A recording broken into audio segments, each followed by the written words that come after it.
Hi there, welcome to another video on Frames TM, and today let's talk about the Nikon 400 f2.8 TC with the Nikon Z8. So we have come out here. This is the Sultanpur Bird Sanctuary. This is an amazing place.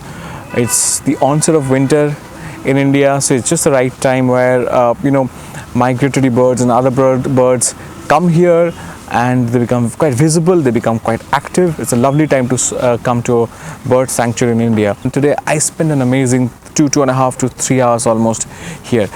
During this time I completely handheld this setup completely, and to be honest, initially I was very circumspect because I have a bit of a back pain, and I'll tell you why I'm starting with back pain and what does that have to do with the lens and the performance of the Nikon 400 2.8. Sure, initially when I started shooting bird, I used the 100 to 400 Nikon Z mount, then I used the 400 4.5, I used the 500 PF, the F mount lens adapted to the Z mount, and I've done all of this with my Z8. The one thing that stood out to me is that with the lens of this kind, whether it's a 400 2.8 or the 600 f4, the sheer physicality of birding or wildlife photography is something that's central to the entire experience, both the gear experience and the photography and video filmmaking experience. Being able to be mobile with your gear is very, very important.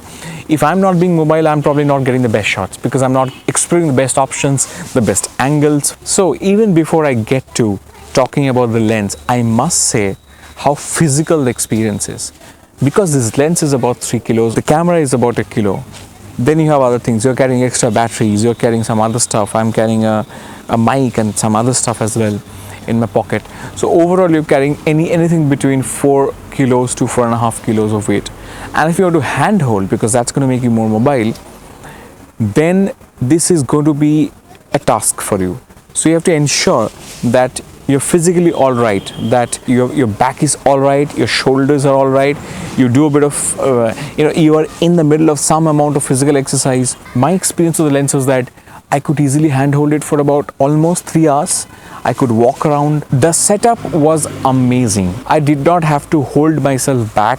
I did not get tired. Of course, the weather is important. It's almost 15-16 degrees, which is not too hot. I have to say, the autofocus in this lens and the TC in this lens are central to making the whole experience easy.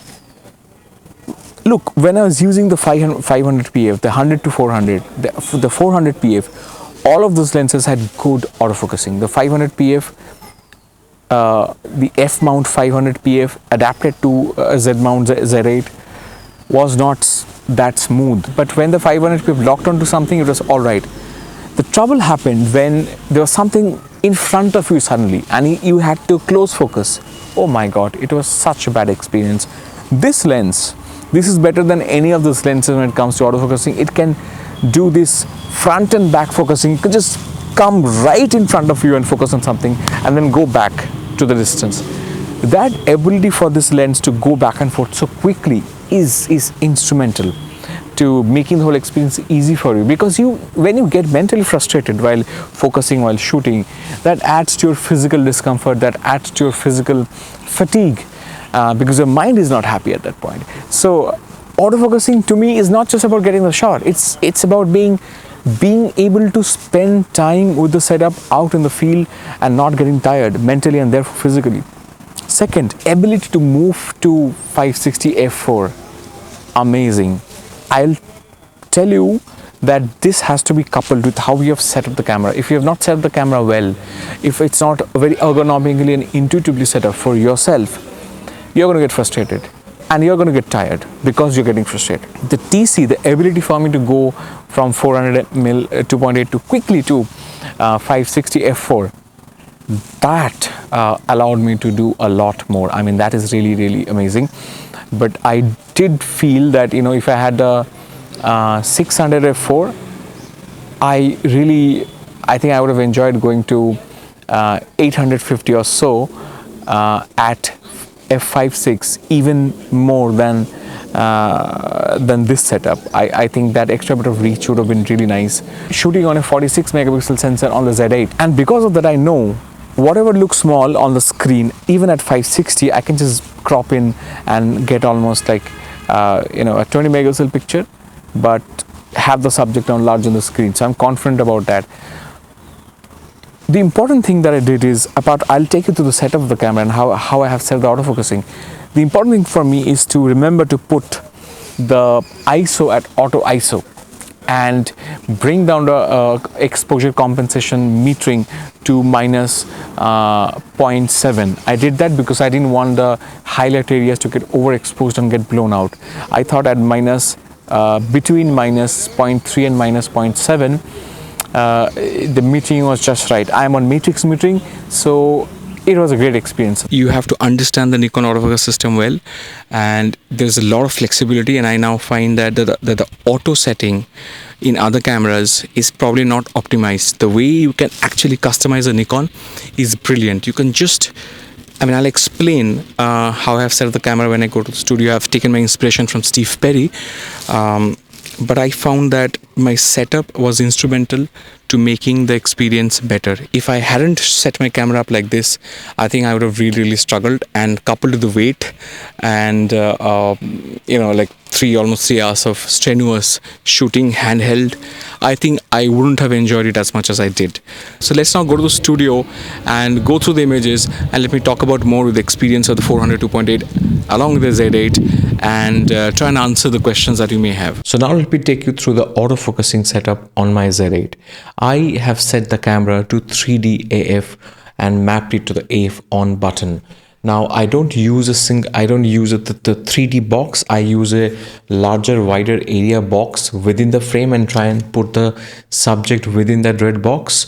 And the moment the camera detects a subject, a bird or an animal, it picks it up, and my 3D AF autofocus 3D tracker becomes activated. But I saw that whenever I was trying to, track a bird that's flying quickly across, I was still finding it difficult to try and put the bird within that red box. It was at times out of the red box, and that was enough for me to not be able to start tracking. See, once I've begun to track the subject in flying across the sky, I'm all right, because now I have got hold of that subject.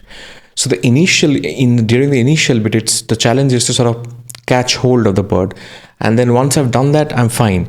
Now I have that bit of area outside of this red box where the camera does not focus very well or as well. So what I want is to quickly override this mode where I have a slightly smaller specified red box where the autofocus is working at its optimum performance. So I want a completely wide area mode where there is no restriction. The camera will automatically find a subject to track, find it, spot it, start tracking it, and then I can just go on shooting. What I've done essentially is that I have used a joystick, because the joystick is also very close to the F1 button. All I have to do is just drop my thumb down and just find the joystick. When I press the joystick is set to F on button, but it's in the auto area AF, right? It's auto area AF, so it considers the entire screen and tries to find a subject there. And of course, within autofocus subject detect options, I keep it on animal. I'm still waiting for the firmware update on the Z8 that will give us specifically bird eye autofocus or bird autofocus.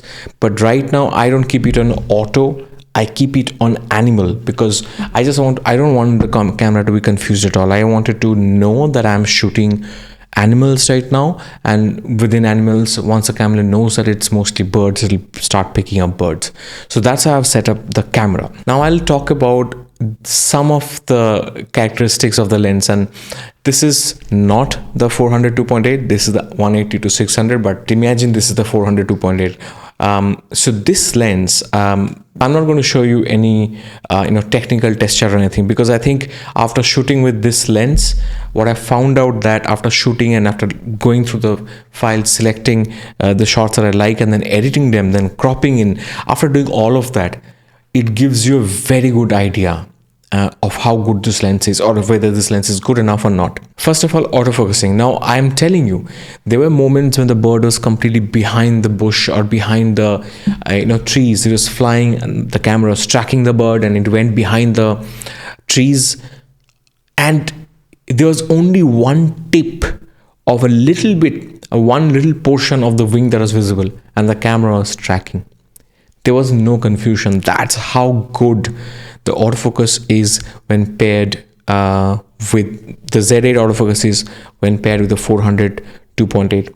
I don't think that's the same thing case with the 180 to 600. I can tell you that because I've used both the lenses with the Z8 with the same firmware. Honestly, the way the camera actually focuses on something that's in front of you, close to you, and then quickly goes back to what's really far away from you, and then comes back again to focusing on what's near you is brilliant. So which means that when a bird is flying towards you or flying away from you, or even if there is other things that are obstacles and coming in between the bird and the camera's vision, it keeps track of the bird, and that is fascinating, very, very convenient.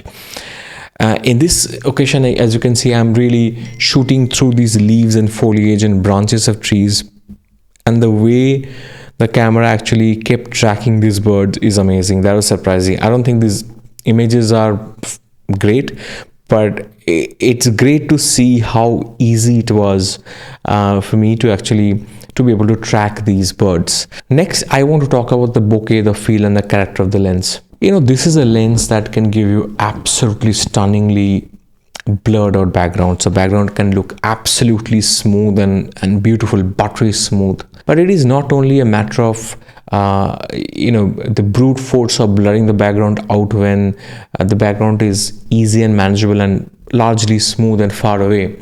It's also a matter of how the background is rendered when there is a certain amount of busyness or there's a lot going on in the background. It is in those situations that I found this lens truly shining. I think the way it renders the background, apart from that smoothness, there is this almost painterly nervousness, because a lot of people call that nervous bokeh. This lens somehow maintains this beautiful balance between obliterating the background into just mere smoothness and just retaining a sense of the drama and the character that's happening in the background. Very soon in future, in a couple of years or 3-4 years, you're going to see, you just push one slider and you can get the background to completely become blurred and smooth.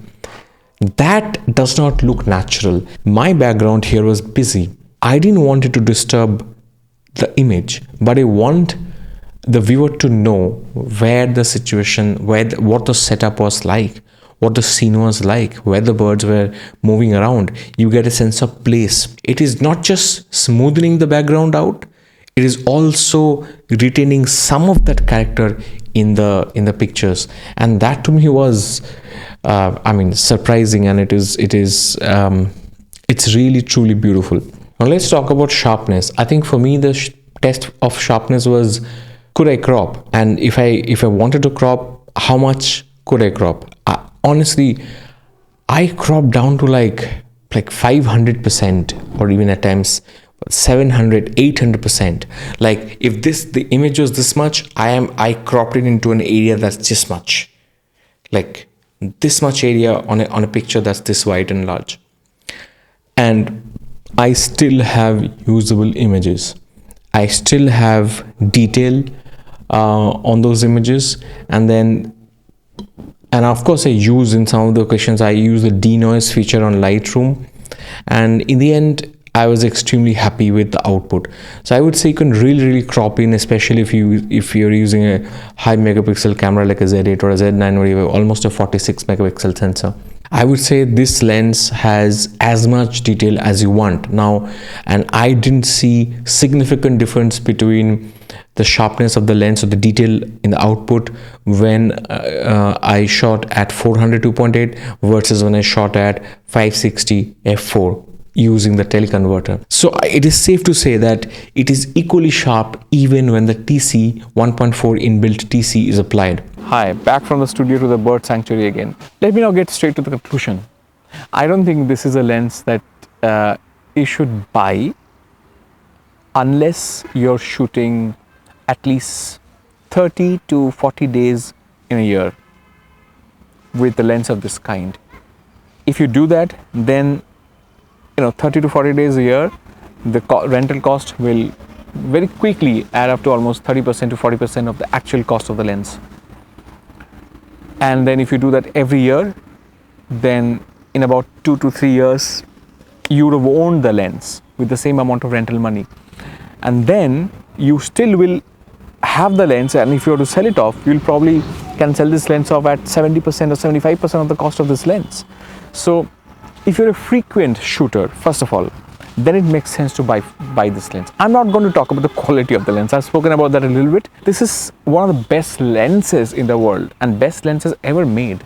So let's not talk about quality, and there are other YouTubers and photographers who have done a decent job of reviewing the quality of the lens. I am going to talk about the practicality of the lens, practicality of using the lens, practicality of owning the lens. If you want to own the lens, I told you, if you're going to shoot for more than 35 to 40 days, go and buy the lens. If you're going to shoot less than 10 days a year, there's no point you should buy the lens. You just should rent it. Maybe for that Africa trip for 10 days in a year, just rent the lens. Be careful, rent the lens, and take care of the lens so that you don't have to pay for any damages done to the lens. Like I said, if you're a bird photographer, maybe the 600 f4 is a better choice than this one.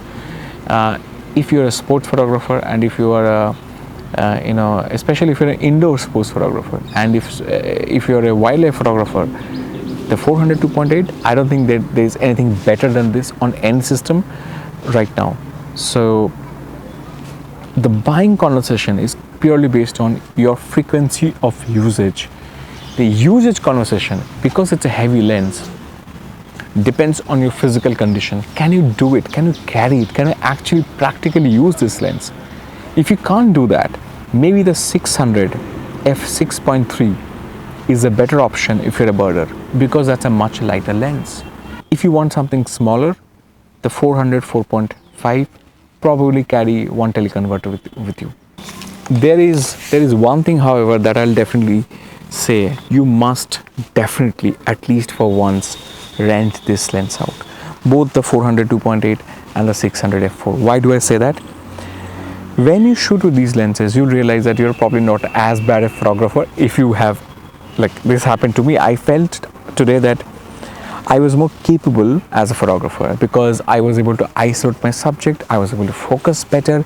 I think because of the initial boost in the ease of operation, I was encouraged to shoot more and feel creative about the whole process. I think photography is so much a mental game that if you are confident, if you are happy with the gear that you're shooting, you get the best out of your shooting experience.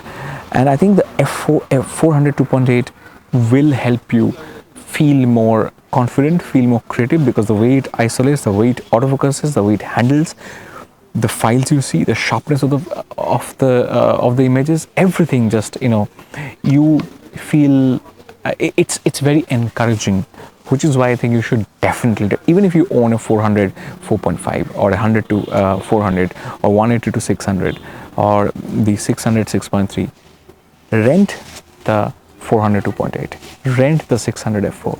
When you do that, when you rent and use these lenses, it tells you that you can do better, and it will egg you on to do more with your own gear. So probably only very few people in the world will buy these lenses, but everyone should try these lenses out. And that's where I'm going to leave this conversation today. I'm going to see you soon with another video, and let me know what you think of this experience, this journey, this video. What do you want to know? You can ask me questions about this lens, and to the best of my ability, I'm going to try and answer those questions. See you soon with another one.